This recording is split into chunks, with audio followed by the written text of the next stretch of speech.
Le Seigneur m'a donné une parole.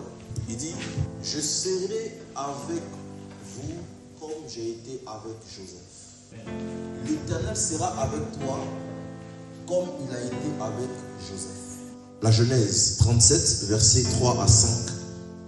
La Bible dit, à partir du verset 3, Israël aimait Joseph plus que tous ses autres fils, parce qu'il l'avait eu dans sa vieillesse.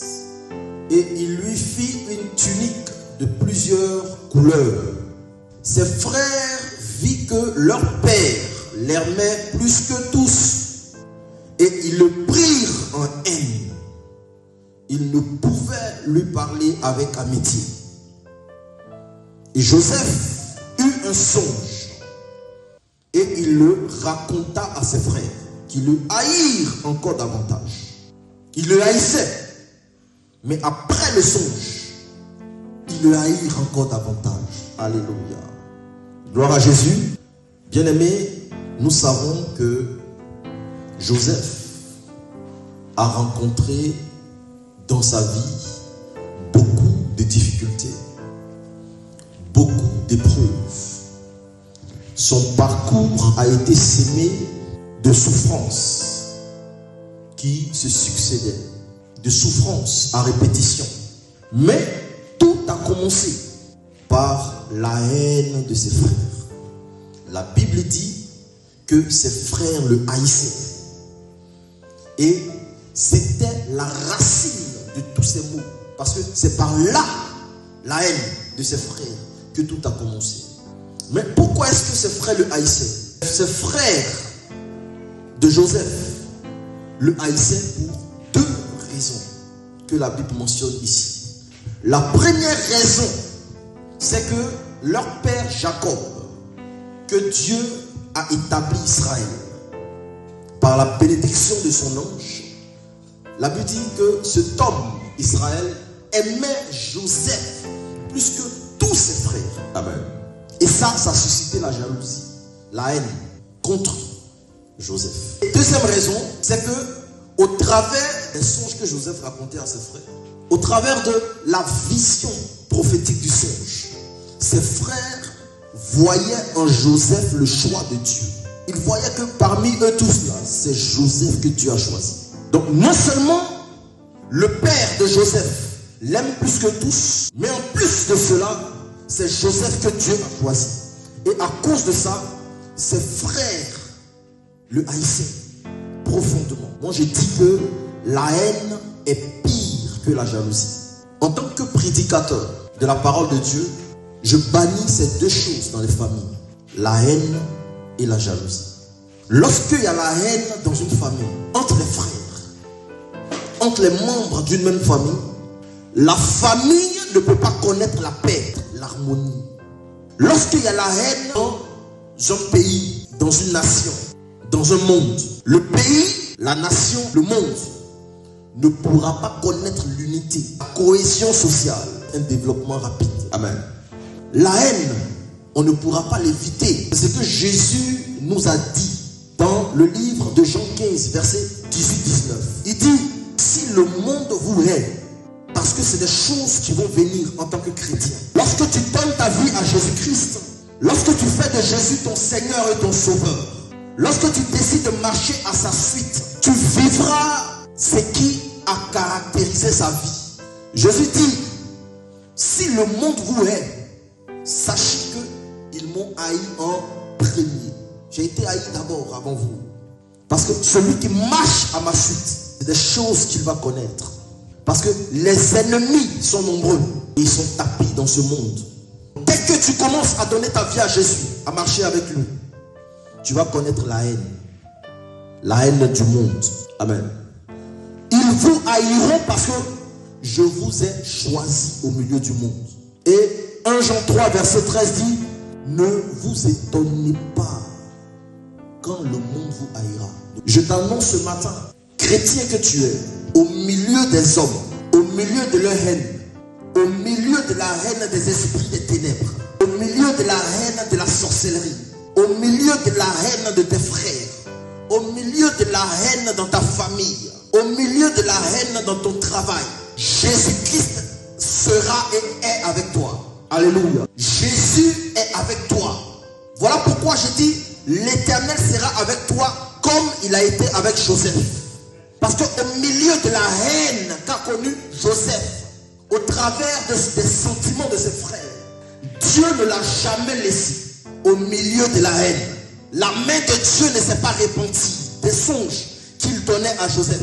Alléluia. Dieu a montré à Joseph que sa gerbe s'élevait et la gerbe de ses frères se prosternait. Ses frères l'ont haï.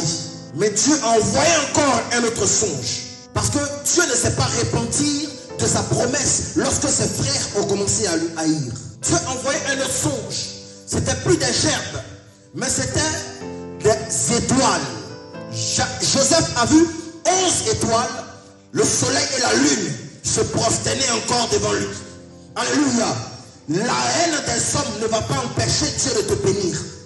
La haine des hommes ne va pas empêcher Dieu de se repentir du choix qu'il a apposé sur ta vie et ta personne.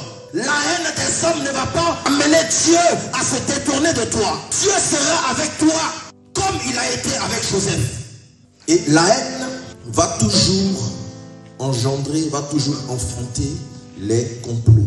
Jésus a été haï par les pharisiens, les sadducéens et tous les chefs des synagogues. Et après qu'ils l'ont haï, la Bible dit ils se sont réunis tous ensemble d'un commun accord pour comploter de le faire périr, de le tuer, de le crucifier. Ils ont réussi leur complot. Mais ils ont réussi leur complot parce que la volonté de Dieu s'inscrivait dans la vision de leur complot. Selon la volonté de Dieu, Jésus devait être crucifié pour le pardon des péchés. Donc, nulle était la volonté de Dieu. Les Juifs, là, ils n'auraient jamais pu tuer Jésus. Et si la volonté de Dieu était contraire à la vision des comploteurs, ils n'allaient jamais pouvoir y arriver. Voilà pourquoi les frères de Joseph n'ont pas pu arriver à lui faire du mal, dans le sens de le tuer. La Bible dit, pendant qu'ils étaient réunis tous ensemble, Jacob, qui était leur père, a envoyé Joseph vers eux. Et quand Joseph était prêt d'arriver vers eux, ils ont commencé à comploter contre leurs frères. Et ils l'ont pris, ils l'ont mis dans la cité. Heureusement pour Joseph, Dieu était avec lui. Voilà pourquoi la citerne était vide. Il n'a pas pu mourir. Et pendant que Joseph était dans la citerne, ses frères ont dit, c'est l'occasion ou jamais. Tuons-le et nous dirons à notre père qu'un animal sur la route l'a dévoré. Amen. Ils étaient en train d'analyser l'exécution de ce complot. Mais tout d'un coup, une main invisible est intervenue et a dit, interdit de toucher à cet enfant. J'ai un projet avec lui. Interdit de toucher à cet enfant. J'ai des promesses à accomplir avec sa vie. Alléluia. Et ils n'ont pas pu toucher à la vie de Joseph. Je prophétise ce matin à quelqu'un qui est identifié à Joseph ce matin. Je prophétise sur la vie de quelqu'un qui connaît dans cette saison la haine de son entourage, la haine des hommes, la haine de sa famille, la haine de son travail. Ils sont même consumés la haine, ils sont en train de comploter contre toi. Je prophétise au nom de Jésus-Christ que tous ceux qui te haïssent soient méprisés par l'Éternel. Qu'ils soient méprisés par l'Éternel. Tous ceux qui complotent dans ton dos à cause de leur haine pour ta personne, qu'ils échouent dans leur complot, qu'ils soient frappés et renversés. Parce que Dieu est avec toi, qu'ils soient frappés et renversés. Parce que Dieu est avec toi, que la paix se retire de leur maison. Parce que Dieu est avec toi, que les calamités se succèdent dans leur vie. Parce que Dieu est avec toi, que le malheur soit sur leur chemin. Ils te veulent du mal, le malheur retournera contre eux. Il veut creuser la fosse pour voir ta chute. La fosse est creusée pour eux-mêmes. Parce que ce sont eux qui tomberont dans la fosse. La chute est réservée pour eux et les enfants. Mais toi, rien ne t'arrivera. Rien ne t'arrivera parce que l'Éternel est avec toi. Et il est avec toi comme il a été avec Joseph. Il est avec toi comme il a été avec Joseph. Même si tu es dans la citerne aujourd'hui, frère, ne crains pas. N'aie pas peur. N'aie pas peur. Ne sois pas soucieux. Rien de mal ne t'arrivera. Ceux qui ont comploté contre toi, ils s'enfuiront par ce chemin. Parce que l'Éternel est avec toi. Il a dit dans le livre de Deutéronome 27 verset 7, ils viendront contre toi par un chemin, mais ils s'enfuiront par 7 chemins. Ils seront dispersés. Tu sais, quand Dieu veut être avec toi, comme il a été avec Joseph, tu passeras par des accusations. Ou on t'accusera à tort. Genèse 39 verset 16 à 20. La Bible dit, on parle de la femme de Potiphar, parce que quand Joseph a été pris dans la citerne, finalement, par la main de Dieu, au lieu que ses frères le tuent, ses frères l'ont vendu aux Israélites, qui l'ont envoyé jusqu'en Égypte pour le revendre ensuite, et il a atterri dans la maison d'un certain Potiphar. Et la femme de Potiphar, qui cherchait à coucher avec Joseph, la femme de Potiphar qui était une femme perverse, qui cherchait à corrompre l'âme et l'onction qui était sur la vie de Joseph. Comme elle a échoué dans ses projets, elle a cherché à l'accuser injustement à tort. Et la Bible dit au verset 16 du chapitre 39 que elle posa le vêtement de Joseph à côté d'elle jusqu'à ce que son maître rentra à la maison.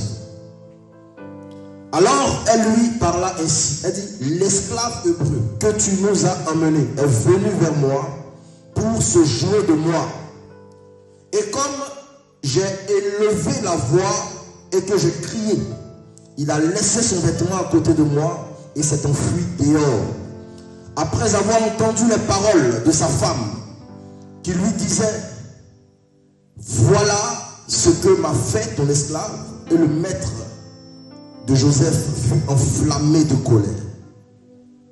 Il prit Joseph et le mit dans la prison, dans le lieu où les prisonniers du roi étaient enfermés. Il fut là en prison. Gloire à Dieu. Normalement pour Joseph, une telle accusation de la femme de Potiphar, Potiphar qui n'était pas un simple homme dans la société avec un petit statut, une petite position. C'était un grand homme dans la société d'Égypte avec une grande position. Donc, si on accuse quelqu'un d'avoir violé sa femme, normalement, c'était la mort de Joseph. Alléluia.